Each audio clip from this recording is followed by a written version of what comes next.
사무엘하 12장입니다. 초보에는 1절부터 23절까지라고 되어 있는데 마지막 31절까지 같이 보겠습니다. 사무엘하 12장 1절부터 31절까지 제가 한 절, 여러분이 한 절 교독합니다. 여호와께서 나단을 다윗에게 보내시니 그가 다윗에게 가서 그에게 이르되 한 성읍에 두 사람이 있는데 한 사람은 부하고 한 사람은 가난하니 가난한 사람은 아무것도 없고 자기가 사서 기르는 작은 암양 새끼 한 마리뿐이라. 그 암양 새끼는 그와 그의 자식과 함께 자라며 그가 먹는 것을 먹으며 그의 잔으로 마시며 그의 품에 누움으로 그에게는 딸처럼 되었거늘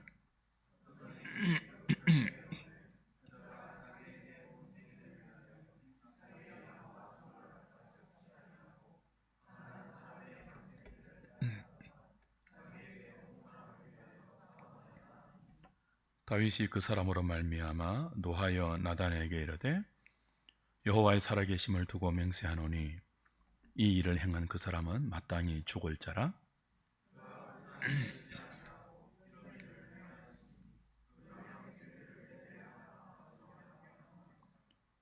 나단이 다윗에게 이르되 당신이 그 사람이라. 이스라엘의 하나님 여호와께서 이와 같이 이러시기를 내가 너의 이스라엘 왕으로 기름 붓기 위하여 너를 사울의 손에서 구원하고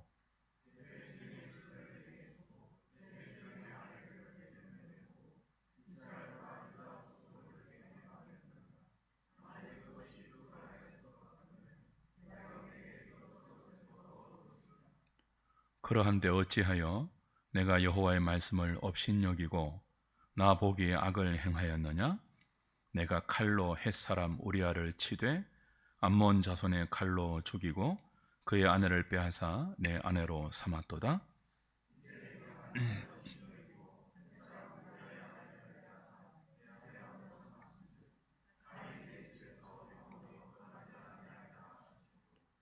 여호와께서 또 이와 같이 이러시기를 보라 내가 너와 내 집에 재앙을 일으키고 내가 내 눈앞에서 내 아내를 빼앗아 내 이웃들에게 주리니 그 사람들이 내 아내들과 더불어 백주에 동침하리라.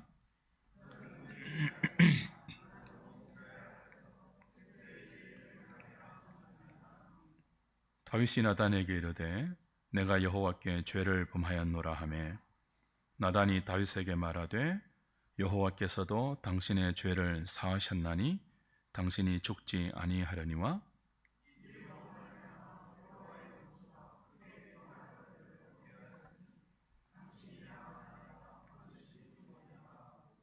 나단이 자기 집으로 돌아가니라. 우리아의 아내가 다윗에게 낳은 아이를 여호와께서 치심에 심히 알른지라.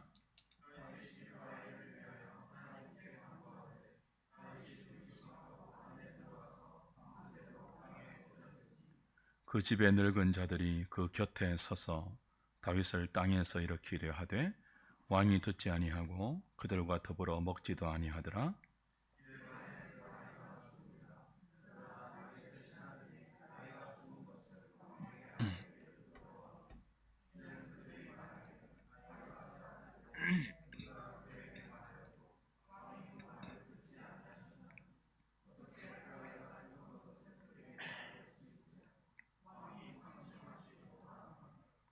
다윗이 그의 신하들이 서로 수군거리는 것을 보고 그 아이가 죽은 줄을 다윗이 깨닫고 그의 신하들에게 묻되 아이가 죽었느냐 하니 대답하되 죽었나이다 하는지라.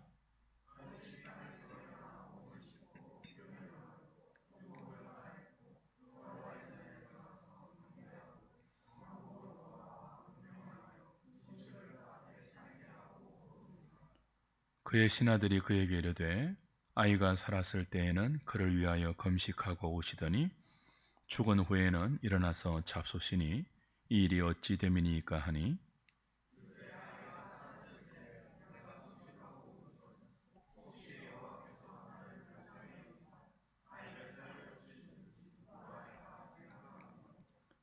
지금은 죽었으니 내가 어찌 금식하랴? 내가 다시 돌아오게 할 수 있느냐? 나는 그에게로 가려니와 그는 내게로 돌아오지 아니하리라 하니라.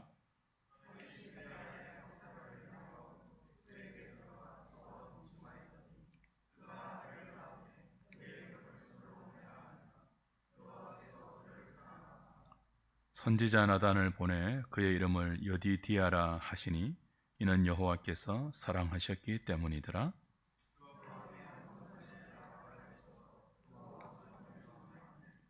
요압이 전령을 다윗에게 보내 이르되 내가 라빠 곧 물들의 성읍을 쳐서 점령하였으니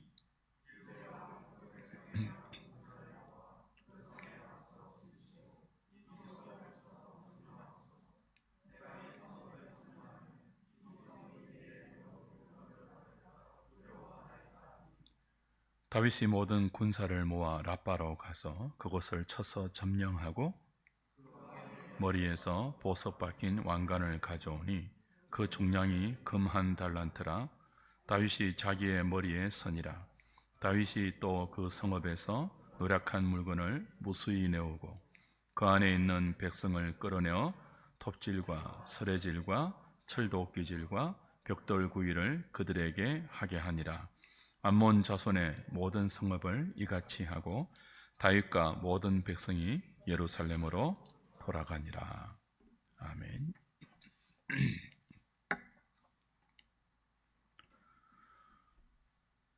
다윗은 하나님 말씀을 업신여기고 밧세바와 간음했습니다. 그리고 그 죄를 덮기 위해서 그의 남편 우리아를 전쟁터에 보내 죽였습니다. 그 후 얼마의 시간이 흘렀는지 성경은 말씀하지 않지만 하나님께서 나단 선지자를 통해서 다윗을 찾아오십니다. 하나님의 은혜죠.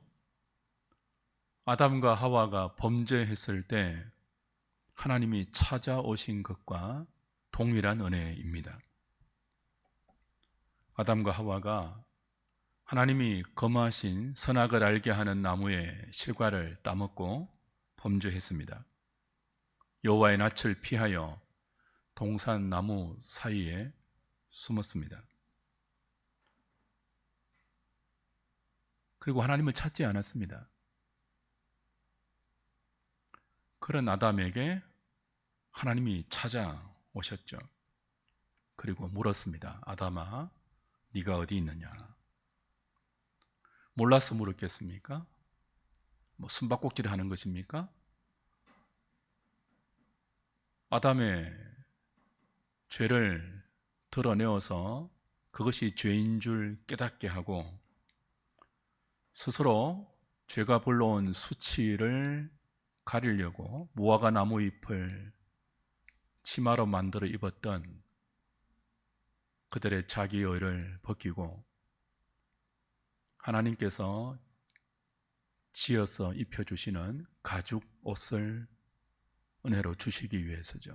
아담은 범죄했고 하나님은 그 범죄한 아담을 찾아오셔서 은혜를 주셨습니다. 지금 우리가 12장에서 보는 밧세바와 우리아 사건 이후에 전개되는 내용도 똑같습니다. 다윗은 죄를 지었습니다. 하나님 앞에 심각한 죄를 지었습니다.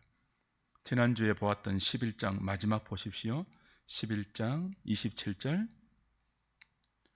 그 장례를 마침에 다윗이 사람을 보내 그를 왕궁으로 데려오니 그가 그의 아내가 되어 그에게 아들을 낳으니라.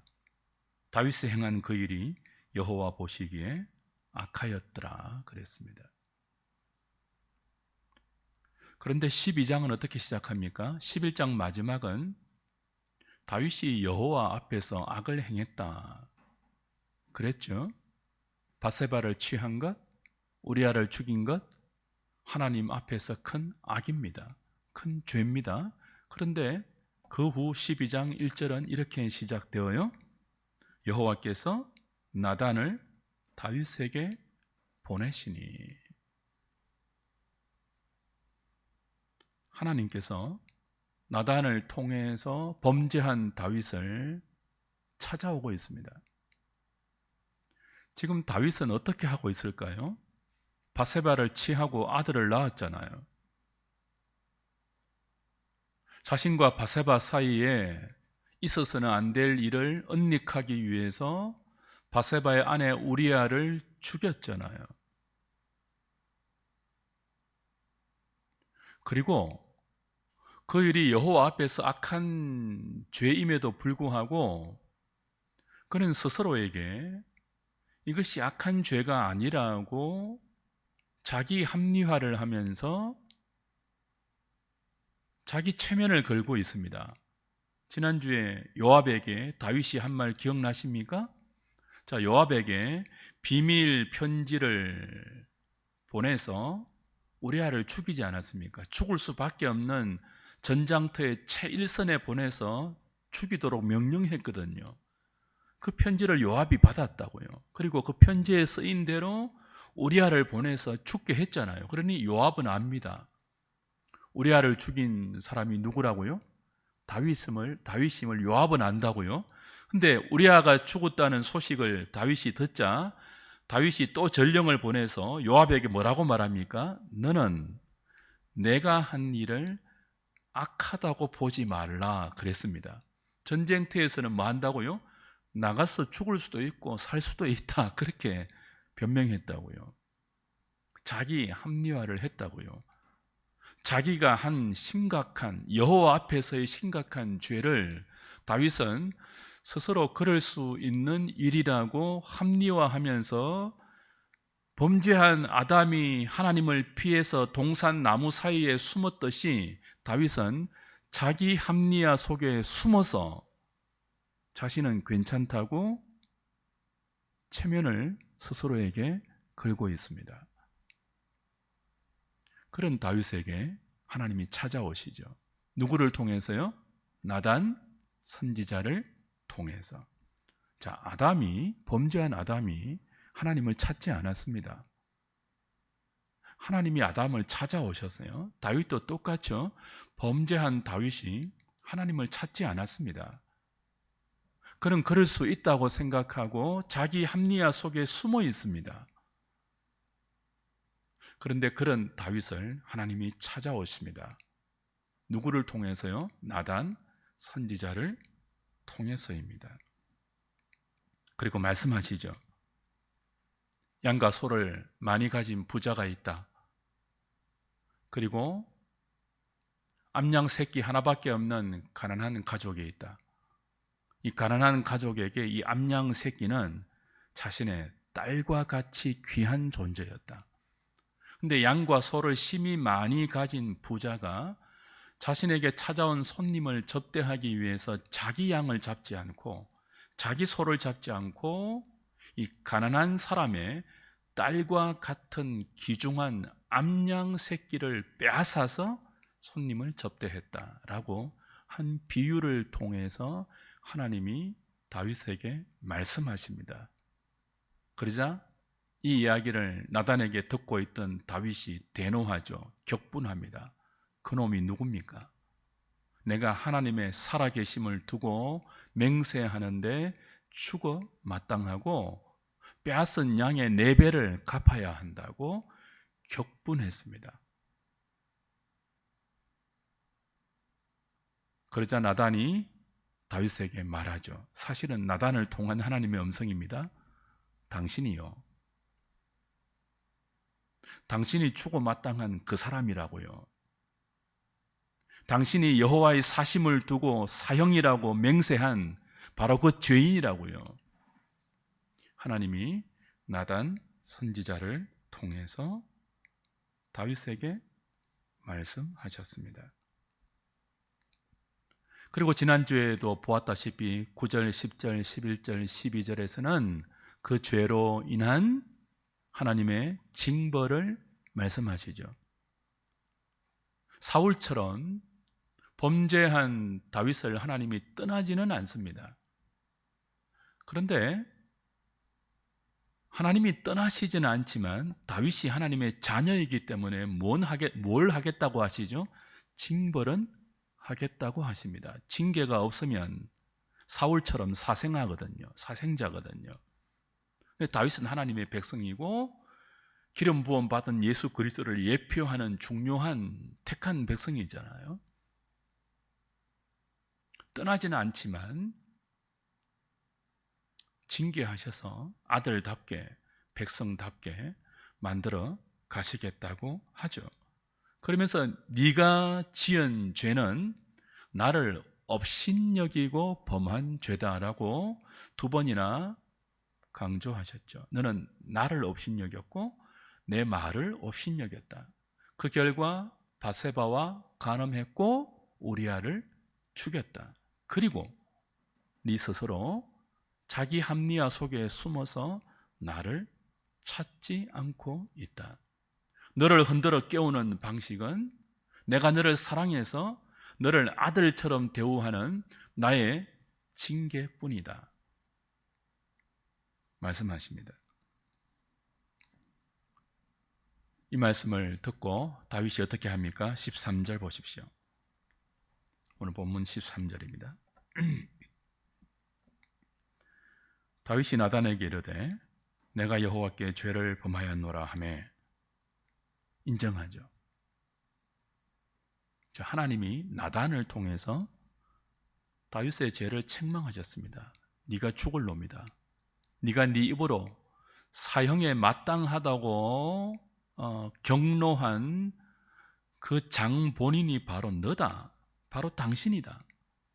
라고 말씀하셨다고요. 그러자 그 말을 듣고 다윗이 맞습니다. 내가 죽을 죄인입니다. 내가 당신을 업신여겼고 당신 말씀을 무시했고 행해서는 안 될 왕의 권세를 위임받은 하나님의 기름 부음 받은 자가 행해서는 안 될 여호와 앞에서 악을 범했습니다. 죽을 죄인 맞습니다. 라고 인정하고 회개합니다. 사실 오늘 본문은 13절에서 짧게 표현하죠. 내가 범죄했다고 인정하는 짧은 한 문장으로 표현되지만 시편 51편은 지난주에 본 것처럼 그 짧은 한 문장 배후에 담겨있는 다윗의 절절한 회개의 구체적인 내용들입니다. 울며 불며 가슴을 쥐어짜면서 애통하고 회개했죠. 시편 51편만이 아니에요. 시편 6편, 시편 32편, 시편 38편, 시편 102편, 시편 130편, 143편 모두 다윗의 회개시입니다. 그는 한 번만이 아니라 평생 자신이 여호와 앞에서 여호와를 업신여기며 범한 그 죄의 심각함을 평생 뼈에 새기고 살았습니다.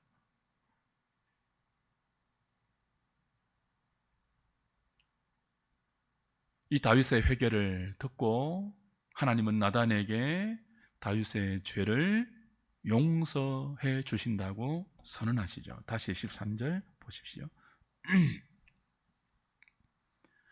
다윗이 나단에게 이르되 내가 여호와께 죄를 범하였노라 하매 나단이 다윗에게 말하되 여호와께서도 당신의 죄를 사하셨나니 당신의 죄를 여호와가 용서해 주셨다. 그래서 당신이 뭐예요?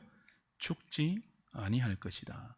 자, 앞에서 나단을 통해서 하나님이 비유로 무엇을 말씀했습니까? 네가 죽을 죄를 지었다고 했습니다. 그걸 다윗의 입으로 실토하게끔 만들었다고요. 부자가 가난한 자의 암양 새끼를 빼앗았지 않습니까? 말도 안 되는 일이거든요. 그러니까 다윗이 어려운 척 격분했습니다. 그런 사람은 죽어 마땅하다고. 내가 하나님의 살아계심을 두고 맹세하는데 만약 이게 실제라면 내가 왕으로서 그를 사형시킬 것이라고. 자기 입으로 뭐예요? 비유잖아요. 다윗이 범한 죄를 나단이 비유로 말씀한 거거든요. 자기 입으로 자기의 죄는 사형에 해당되다고 실토한 거예요. 그래서 나단이 그랬죠. 그 사람이 당신이요. 무슨 뜻이죠? 당신 입으로 죽어 마땅하다고 말한 그 죄인이 바로 당신이라고요. 뭐 그런 뜻입니다. 다윗이 인정했잖아요. 맞습니다. 내가 죽을 죄를 지었습니다. 하나님께 죽어 마땅합니다. 인정하고 회개했죠. 그러자 하나님이 다윗의 죄를 사하여 주셔서 죽어 마땅한 다윗을 죽이지 않습니다. 목숨을 거두지 않습니다. 당신이 죽지 아니하려니와. 그죠? 여기에 반전이 있습니다. 당신은 죽지 아니하는데 13절, 14절 보십시오. 이 일로 말미암아 다윗이 행한 모든 죄와 당신의 회개와 하나님의 용서하심, 이 모든 것들을 이 일이라고 표현하는 거예요. 이 일로 말미암아 여호와의 원수가 크게 비방할 거리를 얻게 하였으니 당신이 낳은 아이가 반드시 죽으리이다. 자, 보십시오. 순서가 기가 막혀요. 하나님께서 범죄하여 자기 합리화에 숨어있는 다윗을 찾아오십니다. 나단을 통해서 찾아오십니다. 그리고 말씀하십니다. 설교했습니다. 당신이 죽을 죄인이요, 비유를 통해서 설교했습니다. 그 설교를 듣고 다윗이 회개합니다.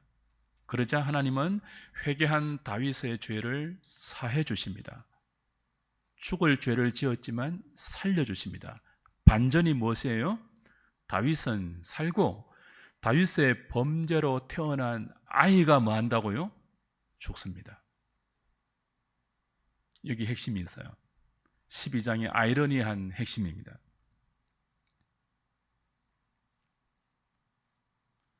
다윗의 죄 때문에 죄 없는 다윗의 그리고 바세바의 아들이 죽습니다. 이 아들의 죽음이 다윗의 죄 용서와 함께 일어납니다. 다윗은 살고 다윗의 아들은 죽습니다.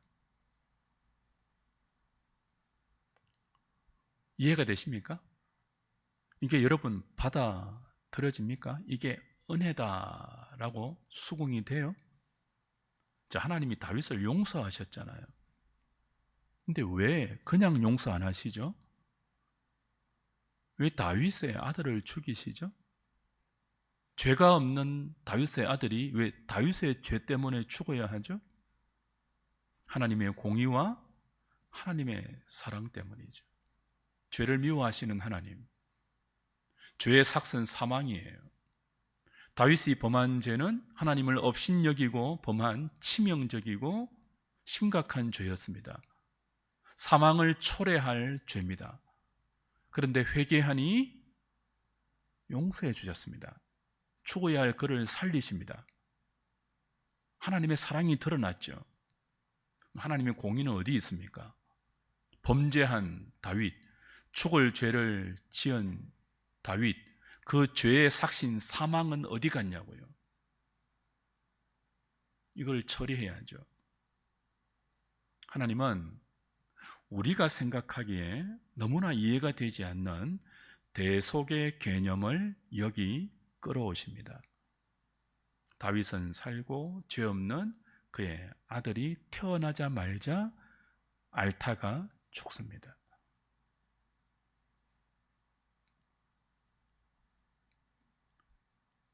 아들이 핵심입니다. 아들이 핵심이에요. 뒤에 솔로몬이라는 또 다른 아들이 나오거든요. 여디디야, 그런 이름의 뜻을 가진, 하나님의 사랑을 입은 자라는 이름의 뜻을 가진 솔로몬, 샬롬이라는 아들이 태어납니다. 그러니까 두 아들이 핵심이에요. 죄 없이 죽은 다윗과 바세바의 첫 번째 아들, 그리고 그 뒤를 이어서 다윗과 바세바 사이에 태어난 또 다른 아들 솔로몬. 이 두 아들이 오늘 12장의 핵심입니다. 한 아들은 아버지의 죄를 대신 짊어지고 죽은 아들입니다. 한 아들은 그 아들을 대신해서 하나님이 주신, 하나님께 사랑을 입은 은총의 아들 솔로몬입니다.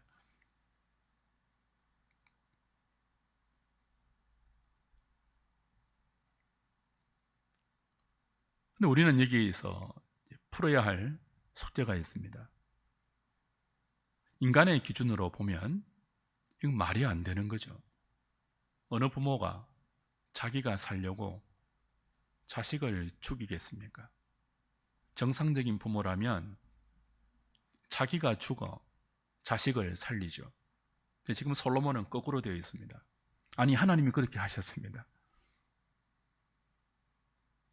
죽어 마땅한 솔로몬을 다윗을 회개했다고 살려주시고 죽어야 할 이유가 없는 죄 없는 아들이 태어나자마자 죽습니다. 그런데 생각해 보세요.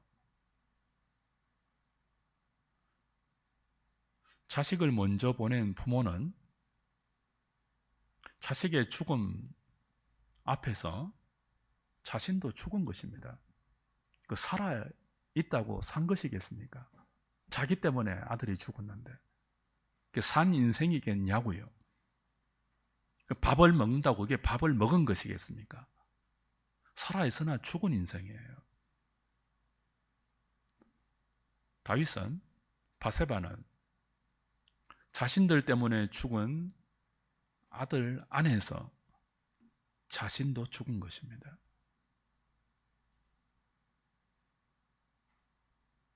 살아있으나 죽은 것입니다. 하나님의 은혜는 우리를 먼저 죽입니다. 아들 안에서 죽입니다. 물론 이 아들은 죄 없는 하나님의 독생자를 희미하게 예표하죠. 은혜는, 용서하는 은혜는 죄 없는 아들의 죽음 안에서 우리를 먼저 죽입니다. 그리고 또 다른 아들 안에서 다시 태어나게 합니다. 그 또 다른 아들이 누구라고요? 자기가 낳은 아들이 태어나자마자 시름시름 앓다가 죽었습니다. 바세바가 심히 고통스러워하니까 다윗이 바세바를 위로하고 그와 동침하여 아들을 낳습니다. 하나님이 주신 새로운 아들입니다. 이름이 뭐라고요? 솔로몬입니다. 뜻이 뭐라고요? 샬롬에서 나왔어요. 샬롬이 뭐예요? 평화, 화평, 그렇습니다. 다윗과 바세바는 자신들이 범죄한 결과 태어난 이 아이가 죽자 살아있으나 죽음 같은 고통을 맛봅니다. 본문의 앞에 금식도 하고 죽고 나서 바로 음식 먹고 이런 이야기 나오지만 그건 부가적인 사건이에요. 핵심이 아니에요. 본문의 핵심은 두 아들에 있습니다. 두 아들을 둘러싼 하나님의 공의와 하나님의 사랑의 입맞춤에 있습니다.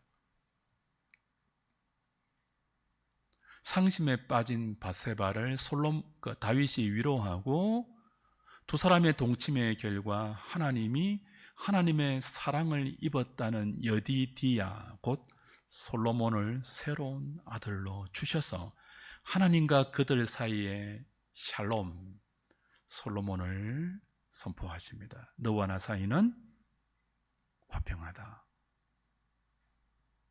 네가 죽을 죄를 지었지만 내가 너의 아들을 너의 죄값으로 가져가고 너에게 새로운 생명을 준 나의 은총으로 말미암아 죽어 마땅한 너와 나 사이에는 여전히 샬롬이 있다. 너는 아들 안에서 죽었고 아들 안에서 다시 태어났다. 말씀하십니다. 그것이 오늘 본문 전체의 핵심입니다. 긴 스토리지만 요약하면 그렇습니다. 신학적인 강조점이 아들에 있고요. 그 아들을 통해서 하나님의 공의가 죄의 삭시 사망이라는 하나님의 공의가 죄 없는 다윗의 아들을 통해서 성취되었고 하나님의 사랑이 회개한 다윗을 용서하시고 살려주시되 죄 없는 아들 대신 새로운 아들 솔로몬을 통해서 그에게 생명으로 허락되어 여전히 그가 하나님 안에 은혜 안에 있음을 보여주신 사건이죠.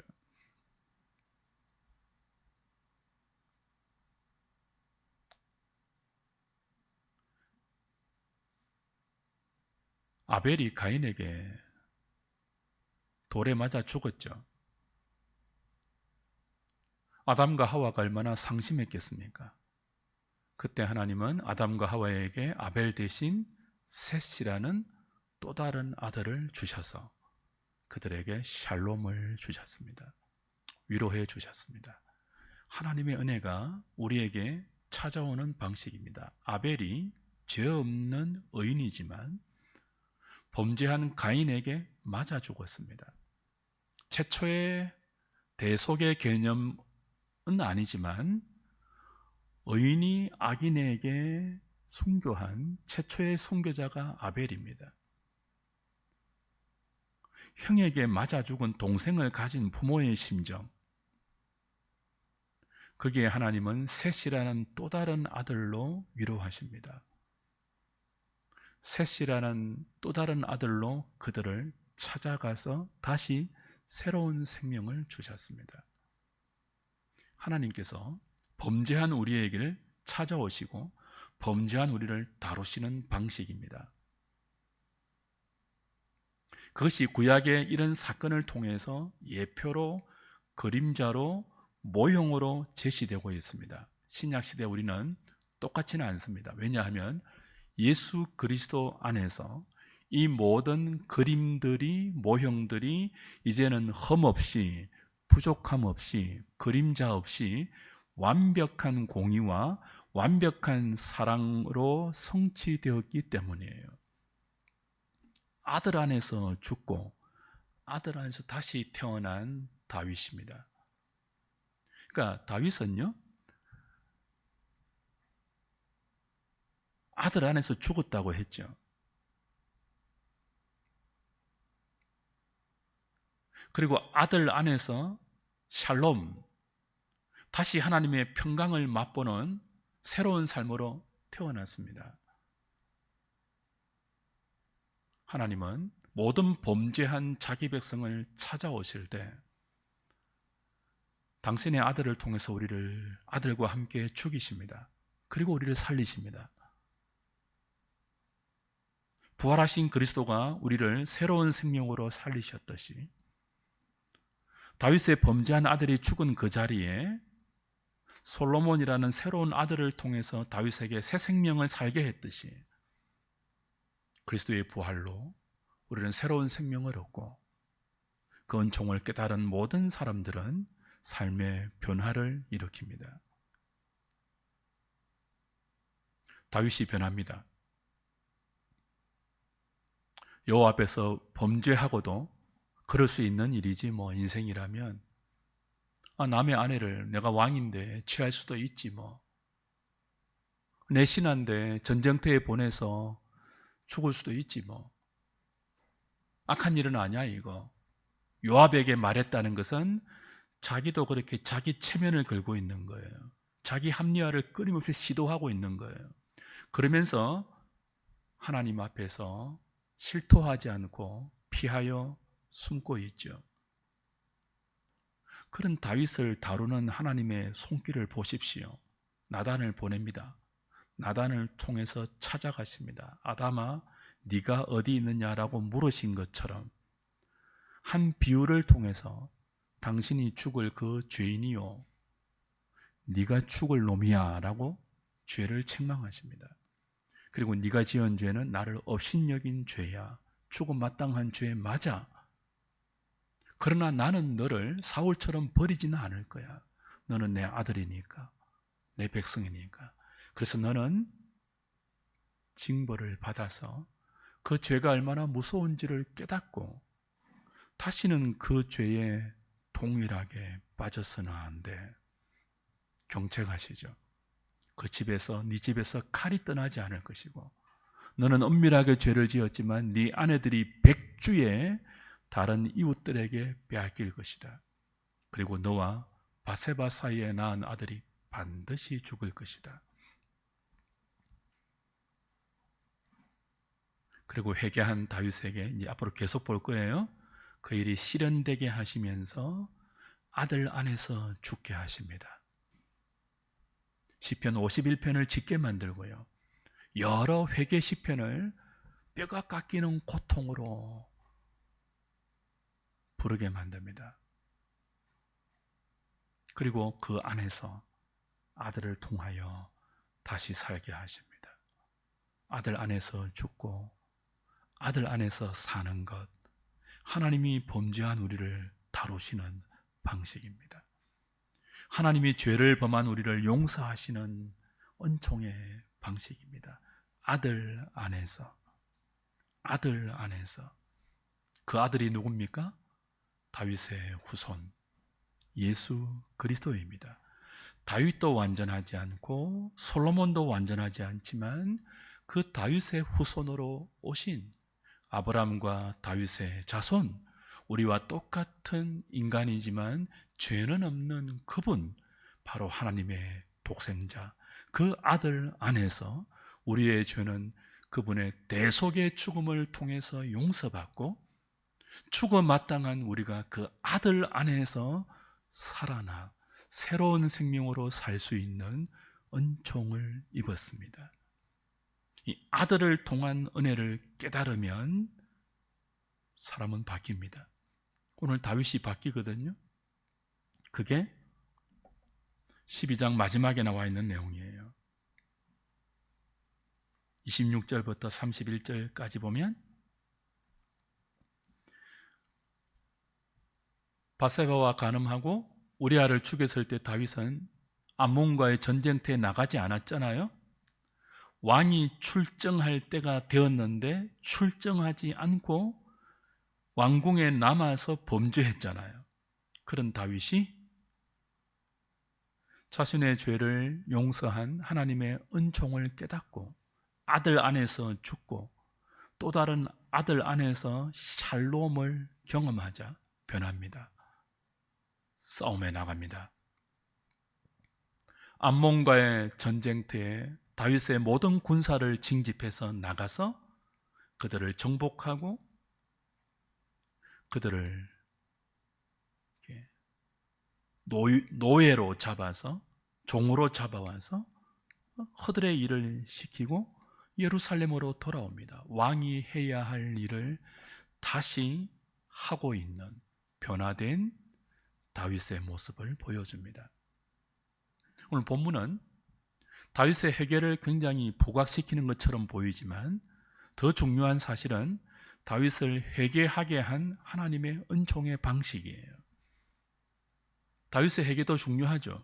나단 선지자의 설교를 듣고 회개했으니까요. 오늘 우리가 해야 할 일이죠. 하나님 말씀이 선포될 때 믿음으로 반응하고 하나님의 경책에 맞습니다. 하나님, 내가 죄인입니다. 회개하는 것도 얼마나 중요해요. 더 중요한 것은 뭐죠? 우리를 회개로 이끄시는 하나님의 은총입니다. 나단을 보내시듯이 오늘도 우리에게 말씀으로 찾아오시는 하나님의 은총이에요. 자신의 죄를 인정하는 모든 주의 백성들에게 당신의 아들 안에서 우리를 죽게 만들고 그 아들 안에서 다시 살려내어서 변화시키는 하나님의 은총. 영적 전쟁에서 도망쳐 죄의 나락 안으로 빠져들어가고 있는 우리를 아들 안에서 건져 그의 은총으로 변화시켜 다시 그리스도의 십자가 군사로 일어나게 하시는 하나님의 은혜. 다시 승리하게 하시고 다시 왕의 사명을 회복하게 하시는 하나님의 은총. 그 은총이 우리에게 얼마나 필요합니까? 여러분은 변하고 싶지 않습니까? 이대로 좋으십니까? 남은 생에는 하나님을 뜨겁게 사랑하며 살고 싶지 않습니까? 성도의 사명을 회복하고 인생의 본분을 회복해서 하나님을 영화롭게 하고 영원토록 그를 즐거워하는 삶을 우리의 남은 생의 분복으로 누리고 살고 싶지 않습니까? 그 변화가 우리의 것이 되면 좋지 않겠습니까? 어떻게 그럴 수 있을까요? 하나님의 은총만이 우리를 바꿀 수 있습니다. 그래서 우리가 오늘 말씀을 듣기 전에 기도했잖아요. 하나님 후대하여 주십시오. 시편 찬송했던 것처럼 우리를 선대하여 주십시오. 하나님의 선대하는 은총이 우리에게 심령에 부어질 때 우리의 완악한 마음은 눈 녹듯이 녹아지고, 맞습니다 하나님, 내가 괜찮은 인생 아니고요, 내가 외식하는 인생이고요, 내가 죽을 죄인이 맞습니다. 그러니 나를 후대해 주십시오. 죽어 마땅한 나를 불쌍히 여겨 주십시오. 그 은총을 구하고 십자가 밑에서 그 은총을 여러분의 은혜로 경험할 때 우린 바뀔 수 있습니다. 하나님의 은혜 외에는요, 교회의 그 어떤 프로그램도 인생을 바꾸지 않습니다. 제자 훈련이 인생을 바꾸지 못해요. 성경 공부가 인생을 바꾸지 못해요. 하나님의 은혜 없는 교리 공부가 인생을 변화시키지 못해요. 그 모든 것에 하나님이 은총이 담겨 있어야지만 우리는 변화되는 것입니다. 다시 싸움에 나갈 수 있고요, 다시 승리할 수 있습니다. 아들 안에서 죽어야 아들 안에서 다시 살 수 있습니다. 이 저녁에 그 은총 구하시면서 은혜의 보좌 앞에 나아가는 저와 여러분 될 수 있기를 주님의 이름으로 부탁드립니다. 310장 찬송